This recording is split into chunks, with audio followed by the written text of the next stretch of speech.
According to Mental Health America, mental health conditions are common and widespread. An estimated 44 million Americans suffer from mental disorder in a given year. Suffice me to say that it is probably more or less in other parts of the world. Welcome to Let's Talk. I am Olujoke Mosako, and the topic for today is mental health disorder. Dr. Abayomi Emmanuel is a psychiatrist, and he is here to do justice to it. Stay tuned.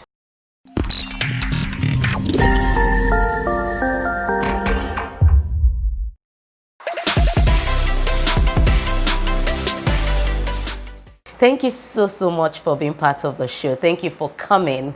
I'm so excited to have you here. To start with, what is mental health? Thank you.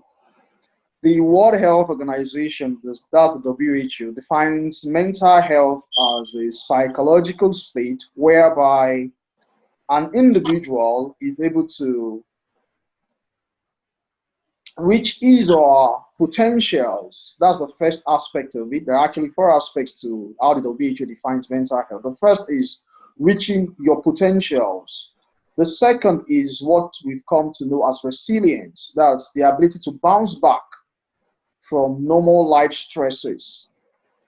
All right. And the third is the ability to make meaningful contributions to the society. And the fourth is being productive. So, to cap it all, the WHO defines mental health as that psychological state whereby you're able to reach your potentials, you're able to bounce back from normal life setbacks and stresses, you're able to become productive, and then you're able to make meaningful contributions to the society and the community you live in. Essentially, that's all there is to mental health. I understand that there are more than 200 classified forms of illness. Could you please highlight some of them? Oh, yes, thank you. One good way to highlight some of the categories from the numerous categories of mental illnesses that bedevil the world today is to look at it from the cradle to the grave. In other words, mental illnesses cut across all age groups from children. You can have people who suffer from what mental health conditions we call the neurodevelopmental disorders. Okay, under such categories, you have such illnesses as autistic spectrum disorders. Children who have autism, it's considered a mental illness. Some other children experience what we call conduct disorders, and some others have attention deficit disorders, or better known as attention deficit hyperactivity disorder. That's also with children. Some other children experience such conditions like seizures. It's also it comes also under the category of mental disorders. And as children grow a bit older, they experience in young adolescents and young adulthood, they experience what we call the anxiety disorders. And there are different forms of anxiety disorders, ranging from generalized anxiety disorders to panic disorders to phobic disorders to many other forms of anxiety disorders. And then we have what we call the psychotic disorders, where people have difficulty testing reality, where the experience of reality is impaired. And examples of conditions that come under the broad category of psychosis include schizophrenia. Another is acute and transient psychotic disorder. We also have other conditions we call the mood disorders. And under this category, there are conditions like the bipolar. I'm aware a lot of people are familiar with that. There are also conditions like depressive disorders and some other examples that fall under the category. And then amongst the young people, there is this category of disorders we call the substance use disorders or substance induced disorders. And all over the world today, the world is grappling with the increasing pandemic of substance use disorders, especially opioid overdose. Not too long ago in the US, an epidemic was declared over opioids, especially fentanyl. You know, people who use such substances and become dependent on them are said to suffer from mental health disorders. And then there are the aged, the elderly. who also suffer from geriatric health conditions like dementia, Alzheimer's disease, and some other movement disorders that come with age and have behavioral problems. So by and large, these are some of the categories of disorders that come under the broad spectrum of mental illnesses.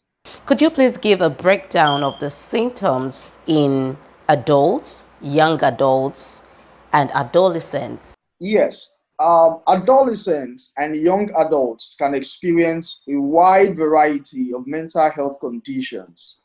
And one of the most common amongst the conditions they experience are the anxiety disorders, the mood disorders, and substance use disorders. Um, each of these disorders uh, may present with unique symptoms. And let me quickly run through some of the symptoms that each of these disorders may present with that young adults and adolescents may experience. I'll start with the substance use disorders. Adolescents and young adults who have substance use disorders, who have what we call substance abuse or alcohol and substance abuse and alcohol and substance addiction, they experience a wide variety of symptoms, such as bloodshot eyes, depending on the substances they abuse. Some of them have dilated pupils. Some of them have constricted pupils, depending on whether they are having symptoms of acute intoxication or what we call withdrawal symptoms. But more commonly, some features or symptoms that we see in them that may want to make us suspect substance use disorders include the following. The first is a strong craving, a strong urge for repeated use of these substances. When young people consistently crave such hard drugs or such psychoactive substances, that is one indicator that they might be dependent, they might be abusing such substances. Another is tolerance. When individuals, young adults, need to take larger amounts of these substances just to feel the same way lower amounts used to make them feel. Another is what we've come to describe as primacy. In other words, young people neglect other sources of pleasure. They neglect spending time with family members rather than face their schoolwork. They devote time to do drugs. And one way to know this is falling grades. They begin to do poorly. An otherwise A student begins to turn in not too good reports, begins to drop from A's to C's and D's. That may be an indication that this individual is beginning to devote more of his time to doing drugs. Another might be needle pricks, needle site injections for individuals who inject themselves. It's also an indication that they might be becoming dependent on drugs. Another is when people lose control over the extent to which they use substance, over their amount, and they are unable to stop their use of substances. These are some of the signs to look out for in suspected cases of addiction or dependence to psychoactive substances. That's one category of mental illnesses. Another category is the anxiety disorders. And one major feature of the anxiety disorders is constant worry and anxiety. Constant worry. They begin to worry unnecessarily. They are tense and on the edge. They feel tense very easily. Some they have sweaty palms. They have racing heart. They experience what we call palpitations. Some young adults and adolescents complain of headaches and tenseness in the head. Some are actually afraid. They have this morbid fear that you really can't explain. They are scared. Some are scared of going out. Some are scared of heights. Some are scared of going to school. Some are even scared of approaching people. These are some signs to look out for. Another category of illnesses in young adults is the mood disorders. And the common mood disorders are the bipolar disorders and depressive disorders. Let me quickly run through some symptoms of depressive disorders. People usually present with difficulties with sleeping. It's either they stay up late, they're unable to initiate sleep, or they wake up in the middle of the night, they're unable to sleep any further, or they wake up hours earlier than their usual waking time and they're unable to sleep. That's a major symptom of mood disorders or depressive disorders in people. But a major symptom of concern is this persistent, pervasive feeling of sadness. Young people feel sad. They feel sad continuously every day for a period of 2 weeks. They just feel sad. They feel down and low, like in the woods. And they experience and report reduced energy. They seem to have lost their vibes, as we say. They don't feel energetic about life. Life seems to have lost its meaning. And then they lose interest in things that used to give them pleasure. Children who used to love soccer or listening to music, all of a sudden lose interest in such things. That may be a major sign of a depressive illness. Another is this feeling of helplessness or feelings of worthlessness or even hopelessness. And then some children with depression, when it becomes severe, begin to express concerns of suicide. They talk about being tired of this world. They talk about wanting to go visit the other world. And they begin to say goodbyes to their friends and loved ones. They begin to make posts on social media saying how they are tired of this life, how they are not understood, how nobody listens or understands them, and how they wish they could leave this world. Some even leave suicide notes on the internet, on their Facebook page. These are some of the symptoms to look out for people who have depressive disorders, especially in young adults. And for the bipolar disorders in young people, usually they experience such symptoms as decreased need for sleep. Someone who used to sleep for 8 hours in the day to feel refreshed now does well with 4 to 6 hours or even less. And then they feel energetic. They feel unduly energetic. They feel excited, unduly elated. And then they feel there's this increased feeling of self-esteem. They feel very happy and excited. Some even, when they become psychotic while they have bipolar, may begin to make false bogus claims. May say they are the president of the United States, for example. They may even say they are the president of the world.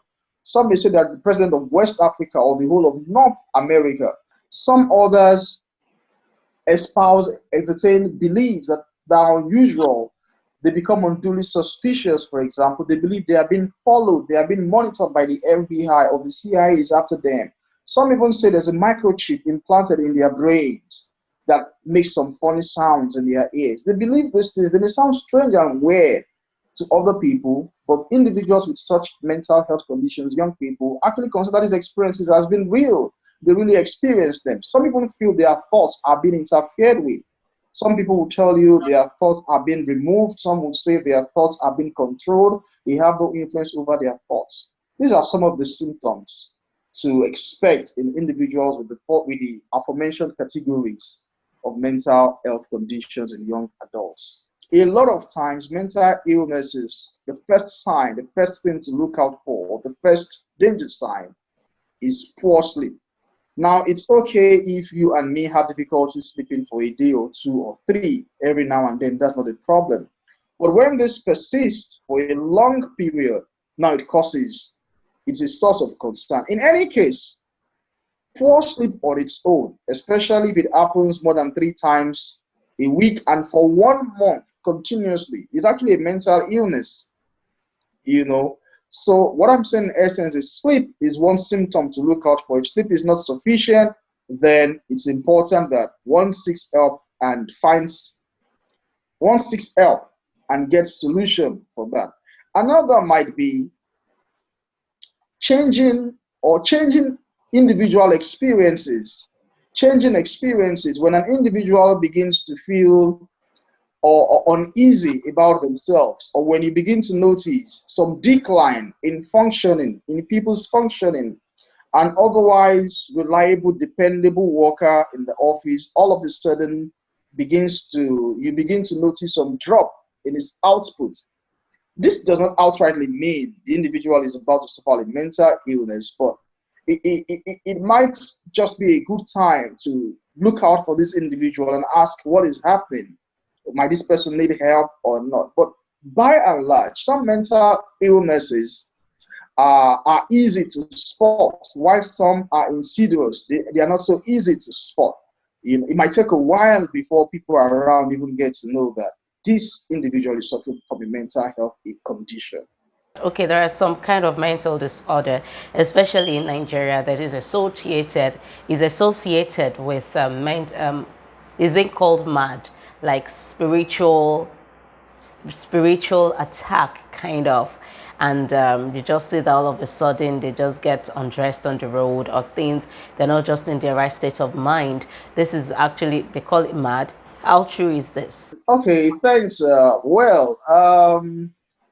Permit me to first state that we do not encourage the use of the word mad, because research over the years has shown that, yeah, mental illness is an illness like any other illness. Okay, I take that back. Yeah, I take it back.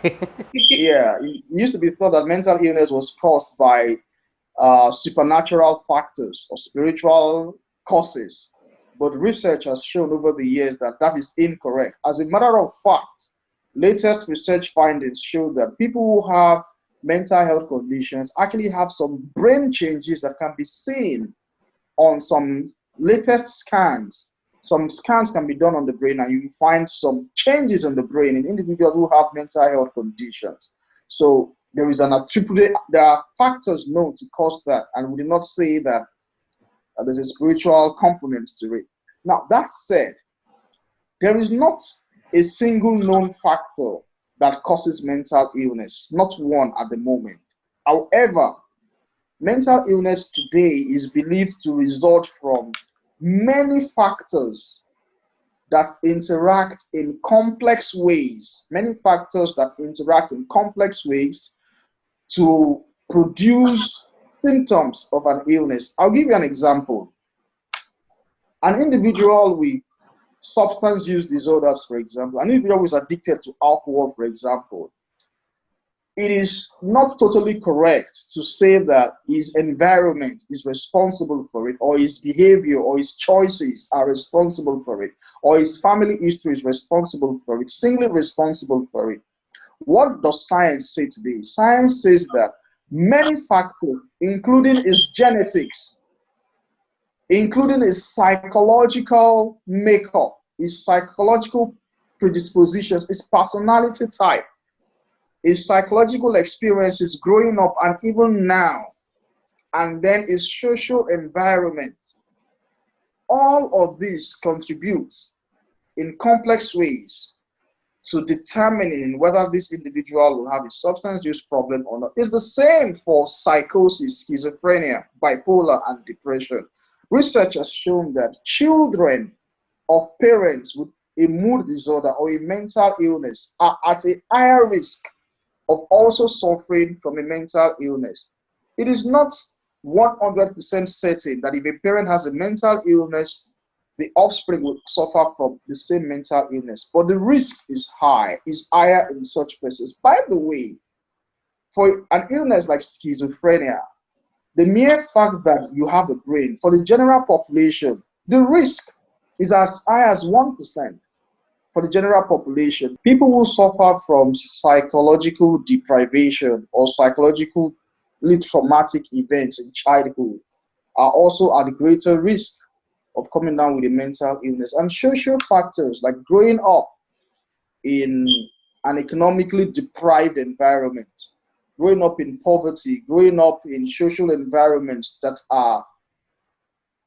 precipitate or perpetuate mental illness may also contribute to an individual coming down with mental illness, such that at the end of the day, science at the moment can't really say that one factor causes mental illness. Rather, many factors interact in complex ways to produce what we know as mental, to result what we know as mental illness in different persons. All right, if diagnosing as a psychiatrist, diagnosing a mental health disorder can be difficult in the physical term. How do you guys decipher, or as a medical practitioner, a psychiatrist, how do you guys decipher what medication is appropriate to administer or prescribe to a patient? As a psychiatrist, I won't say that's pretty very easy, but to become a psychiatrist here in Nigeria, and I believe in most parts of the world, you need a bachelor's in basic general medical practice. You need a bachelor's degree in medicine. That's the first. And then becoming a psychiatrist, you need to specialize. You need to go to a residency training of another 4 to 6 years, and then you become a psychiatrist. Now, all these years of training, close to 10 to 12 years of training, what you do is to ensure that you are able, you become an expert, and it becomes relatively easy and straightforward to be able to make a diagnosis of a mental illness and plan a treatment. If it requires prescribing medications, that's your duty. You should do that. But for the average non-psychiatrist out there, it is very, very difficult. And if I must add, it is not even advised that they make prescriptions for people who suffer mental health conditions, such that if you find any individual, or if any individual has a mental health illness, mental health condition, the proper thing to do is see your GP or see a doctor, check into a healthcare facility, and they will assess you. If there's need for referral to a psychiatrist, that will be done. Who would prescribe the required psychotropic medications for the individual to be restored back to optimal health. Is there anything the society can do to reduce mental health disorder, especially depression among youth? There's a lot the society can do. And I must commend you, Olujoke. You are doing one of these things, one of the many things the society can do. What you're doing is a public awareness campaign and education of the public. This is one of the things individuals can do. Let's educate the populace, let's educate the society that mental illnesses, mental disorders are real and they are treatable. It is not a death sentence. People can receive treatment and they can go on to live their normal lives. That's one thing we all can do. The second thing we can do is help destigmatize or reduce the stigma associated with mental illnesses. A lot of people do not want to talk about mental illnesses because they think it's a curse. People suffer mental illnesses because they have been cursed by the gods or because they've done something terrible. In this part of the world, they've engaged in some money rituals that backfired and didn't turn out well, or the gods are upset with them. And when people with mental illnesses are perceived that way, nobody wants to associate with them, nobody wants to help them, nobody wants to marry them. However, what you're doing and what the society can do is help change the narrative and educate us that mental illnesses are like normal conditions like malaria, like diabetes, like hypertension, and they can be treated. So the first is educate the public. The second is help reduce the stigma. And the third thing we can do is promotion of mental health and resilience, promotion of mental health, well-being, and resilience. As individuals, one way we can boost our mental health is reach out, is live in communities, avoid loneliness as much as possible, interact with people, socialize, take a walk, sing, meet people, interact with people, contribute your own quota to the community wherever you live in. Sing, exercise, be happy, develop a positivity mindset. This helps build resilience because life stresses come to happen to everybody. But when you're resilient, when you develop resilience, when you're able to bounce back from life stresses, it boosts your mental health and mental well-being. In this part of the world, there are a lot of avenues to help people cope with life stresses. One of them is ventilation. In other words, looking for a shoulder to cry on. When we suffer from life events, rather than bottle up our emotions and keep them to ourselves, we can look for people to ventilate on. We can look for people to share. It is said commonly that the problem shared is half solved. Talk and talk. Whatever you're going through, whatever is happening to you, talk and talk. Talk to people. It helps your mental health. It helps your mental health. It helps you stay mentally healthy and safe. So talk to people. Another is problem solving. We are just recovering in this part of the world, in Africa, from a pandemic, and times have not been so good. Our economies are suffering, are going into a recession. And a lot of people have lost their jobs. A lot of people have lost their businesses. One way to help cope with those difficult times is look for alternative means of income. Solve problems. There are a lot of problems around. And by solving problems, we can get value. Creating value, we can get money. We can help solve problems, and that way people enhance their resilience, develop their coping skills, and keep mental illnesses at bay. Thank you so much, Dr. Bayomi Emmanuel. It's been wonderful having you on the show. And thank you too for always watching Let's Talk. It's good to know that you're still there watching, and I hope you've been able to learn one or two things. It's time for us to support ourselves. It's time for us to support anyone who is going through this challenge. It could happen to anyone. And remember, it's like every other sickness. All we need to do is support ourselves, give ourselves adequate time, and relate nicely to one another.